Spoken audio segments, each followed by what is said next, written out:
हम ये देख रहे हैं कि पिछले 5 साल से एक अदालत से दूसरी अदालत, तो दूसरी अदालत से तीसरी अदालत, लोअर कोर्ट से हाई कोर्ट से फिर सुप्रीम कोर्ट, फिर सुप्रीम कोर्ट से वापस लोअर कोर्ट, फिर लोअर कोर्ट से हाई कोर्ट, फिर सुप्रीम कोर्ट। ये जो चक्कर चल रहा है तो ऐसा लगता है कि प्रोसेस जो है वो पनिशमेंट बनता जा रहा है। अदालत में केस जारी नहीं है, अदालत में केस चल नहीं रहा है, अभी तक के जो है वो चार्जेस ही फ्रेम नहीं हुए। 5 साल हो गए, चार्जेस ही फ्रेम नहीं हुए।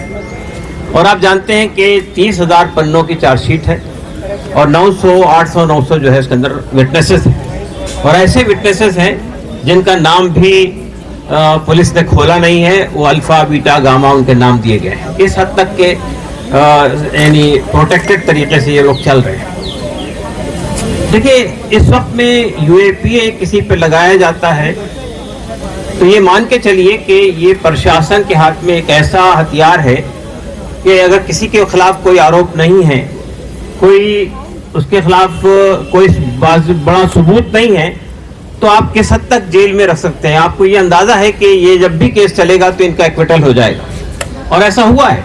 टाडा आया था हमारे देश में, 67,000 लोग गिरफ्तार हुए थे, 1% कन्विक्शन हुआ। यूएपीए के अंदर भी यही रेट है अगर आप देखेंगे तो ये जो काले कानून बनाए जाते हैं, ये बनाए इसीलिए जाते हैं। अब आप मुझे बताइए, आतंकवाद को खत्म करने के लिए ये कानून लाया गया है, लेकिन किन लोगों पे लागू किया जा रहा है? क्या ये लोग आतंकवादी है जो आज जेल में बंद है? तो अब पुलिस के हाथ में और प्रशासन के हाथ में और सरकार के हाथ में एक ऐसा हथियार आ जाता है यूएपीए की शक्ल में, अफवाह की शक्ल में, गजगोका की शक्ल में, मकोगा की शक्ल में, तो उसके बाद फिर किसी से पूछने की कोई जरूरत नहीं होती है। अदालत भी समझती है कि भाई यूएपीए लगा हुआ है। आप देखा होगा कि जितने हमारे यहाँ सीआरपीसी और आईपीसी के जो मामला थे जिनका नाम अब बदल गया है, तो उसमें ये मान के चला जाता था कि person is not guilty unless he is convicted. लेकिन इस केस में सूरत हाल ये होती है कि बेल के समय ही आपको ये सिद्ध करना पड़ता है कि आप आरोपी नहीं है। हालांकि होता यह कि हर मामले में सरकार को यह बताना पड़ता है कि आरोपी है। इस मामले में जो विक्टिम है उसको यह बताना पड़ता है कि मैं आरोपी नहीं हूं। पूरा यानी बेल के स्तर पर ही पूरा केस चलता है। तो मेरा कहना यह है कि ये जो हम लोग आंदोलन कर रहे हैं, ये आंदोलन अगर इस हद तक सीमित रहेगा कि हमारे कुछ साथी, हमारे कुछ नौजवान बच्चे, हमारे कुछ युवा जेल के अंदर बंद हैं, उनके खिलाफ लड़ाई लड़ रहे हैं, तो हमें ये मालूम होना चाहिए कि ऐसे बहुत सारे लोग जेलों में बंद हैं जिनका कोई पूछने वाला नहीं है, जिनके लिए कोई प्रोटेस्ट नहीं करता है, जिनके लिए कोई आवाज नहीं उठाता है। और ये जब तक ये काले कानून मौजूद रहेंगे, इसी तरह के बेगुनाह लोग जेल के अंदर जाते रहेंगे और उनकी कोई सुनवाई नहीं होगी। चाहे भीमा कोरेगांव के तहत जा रहे हो, चाहे वो दिल्ली दंगों के नाम पे उनको जेल भेजा जा रहा हो। तो मैं ये कहना चाहता हूँ, और ये देखिए, ये कोई मैं अनोखी बात नहीं कह रहा हूँ। अभी आपने देखा बांग्लादेश में, उससे पहले श्रीलंका में और अब नेपाल में कौन लोग थे जो वक्त के जालिम के खिलाफ खड़े हुए थे? वहां के यूथ थे, वहां के युवा थे, वहां के नौजवान थे। तो आज जेएनयू के छात्र अगर यहाँ पे ये तहरीक चला रहे हैं तो उन्हें ये समझना चाहिए कि उन्हें शायद एक बड़ा आंदोलन छेड़ना पड़ेगा इस जुल्म के खिलाफ जो इस वक्त देश में जारी है। ये जुल्म सिर्फ उन चंद नौजवानों के खिलाफ नहीं हो रहा है जो आज जेल में बंद है। ये जुल्म किसानों के खिलाफ हो रहा है, ये जुल्म छात्राओं के खिलाफ हो रहा है, ये जुल्म अनएम्प्लॉयड यूथ के खिलाफ हो रहा है। और आज जो है मोदी साहब की सालगिरह मनाई जा रही है, लाखों रुपए खर्च किए जा रहे हैं, बड़े बड़े एडवर्टाइजमेंट आ रहे हैं, लेकिन कोई ये नहीं पूछता है कि ऐसे लोग हैं हमारे देश के अंदर जो एक वक्त खाना खाते हैं, जो बगैर खाना खाए रात में सो जाते हैं। आप देखिए कि ये जो हमारे लेबर लॉज में जो तब्दीलियां की गई है, वो लेबर्स के को वेतन नहीं मिलता है।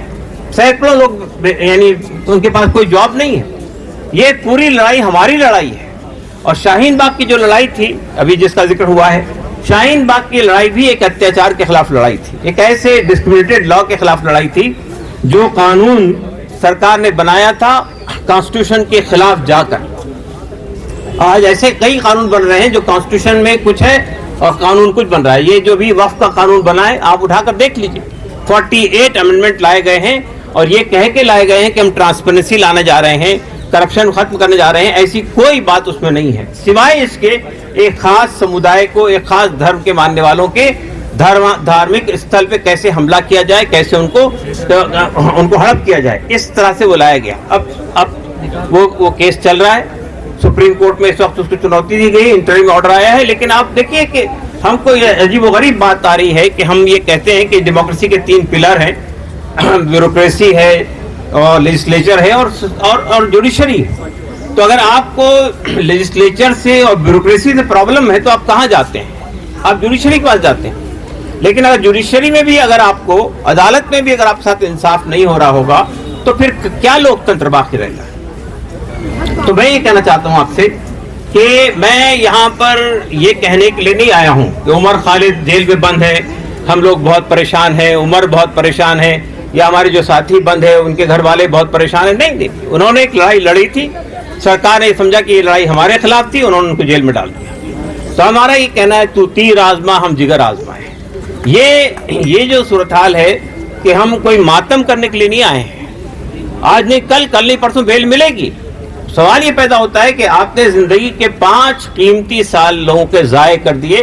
और आपको ये बताऊंगा, हो सकता है कि शायद हम हो या ना हो दुनिया के अंदर, लेकिन ये बात तय होगी कि ये केस भी यानी अदालत के जरिए से ये केस खत्म हो जाएगा और ये कहा जाएगा कि ये सब के सब इनका एक्विटल हुआ है, ये सब इन पे कोई गुनाह साबित नहीं हुआ। लेकिन उसमें बहुत देर होगी, इसलिए कि बनाए ही केस इस तरह से गया है कि ये केस लंबा चलेगा और ये सब लोग बेगुनाह के तौर पर छूटेंगे। लेकिन जिन लोगों ने उन पे इल्जाम लगाया, जिन्होंने उन पे आरोप लगाए, उनके खिलाफ कोई कार्रवाई नहीं होगी। तो ये अजीबोगरीब बात है। हमारी पुलिस, हमारी CID, हमारी CBI और हमारी बड़ी बड़ी इंटेलिजेंस एजेंसीज इस तरह के फेक और कंकॉक्टेड चार्जशीट तैयार करके जेलों में भर देती है। एक्विटल के बाद कोई जवाबदार, कोई अकाउंटेबल नहीं होता है, ना सरकार अकाउंटेबल होती है, ना पुलिस अकाउंटेबल होती है। तो ये जो इस तरह के कानून हमारे देश में आ रहे हैं, इसके खिलाफ हमें लड़ाई लड़नी चाहिए। दोस्तों और साथियों, मैं आप सबका बहुत बहुत धन्यवाद करता हूं कि आपने यहाँ पर प्रदर्शन किया। 2 दिन पहले JNU के अंदर प्रदर्शन हुआ था, वहाँ भी मैंने ये बात कही थी कि ये जो लड़ाई लड़ी है उमर खालिद ने, उनके साथियों ने, ये लड़ाई किसी एक समुदाय की लड़ाई नहीं लड़ी है। उन्होंने बुनियादी तौर पे कॉन्स्टिट्यूशन को बचाने की लड़ाई लड़ी है। उन्होंने बुनियादी तौर पे संविधान के साथ जो खिलवाड़ हो रहा है उसको बचाने की लड़ाई लड़ी है।